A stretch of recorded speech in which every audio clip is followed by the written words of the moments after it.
ఇద్దరూ లాభపడుతున్నారు. ప్రపంచాన్ని మాత్రం నష్టాలు, కష్టాల్లో ముంచుతున్నారు. చచ్చిపోతుంది సాధారణ ప్రజలు, నాశనం అవుతున్నది, ధ్వంసం అవుతున్నది భవనాలు, ఆస్తులు. అమెరికా 15 రోజులు గ్యాప్ ఇచ్చింది యుద్ధానికి. ఈలోపు విపరీతంగా ఆయిల్ అమ్ముకుని లక్షల కోట్లు సంపాదించుకుంది ఇరాన్. తద్వారా రాబోయే రోజుల్లో అమెరికా, ఇజ్రాయెల్ మీద దాడులు చేయడానికి కావాల్సినటువంటి ఆయుధ సంపత్తి, అట్లాగే తమ దేశానికి కావాల్సినటువంటి మౌలిక వస్తువులు, ఆహారం ఇట్లాంటి యుద్ధం సందర్భంలో కావాల్సినవి సమకూర్చుకుంది. తద్వారా అది ఇంకొక 2-3 నెలలు యుద్ధం చేయగలుగుతుంది.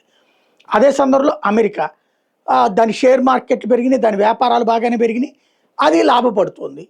అదే సందర్భంలో డాలర్ని వదిలేసి బంగారం వైపుకి వెళ్తున్న జనం అందరూ కూడా మళ్ళీ డాలర్ వైపుకి రాక తప్పని పరిస్థితి. అమెరికా లబ్ధి పొందింది, ఇరాన్ లబ్ధి పొందింది. మధ్యలో ప్రాణాలు కోల్పోయినటువంటి సాధారణ. ఇది కాకుండా ఈ ఇద్దరి ఆటలో బలవుతున్నది మాత్రం ప్రపంచం. పెట్రోల్ డీజిల్ ధరల పెరుగుదల, ఆర్థిక అస్థిరతలు, సంక్షోభాలు. వీళ్ళిద్దరిని ఏదో ఒకటి చేసి అందరూ బ్రతకలేరు. అంత యుద్ధం అవుతుంది, అది మూడో ప్రపంచ యుద్ధం అవుతుంది. వీళ్ళిద్దరూ పోనీ ఏమన్నా నికరంగా కూర్చుని యుద్ధం చేసుకుని వాడో వీడో తేల్చుకుంటాడంటే తేల్చుకోరు.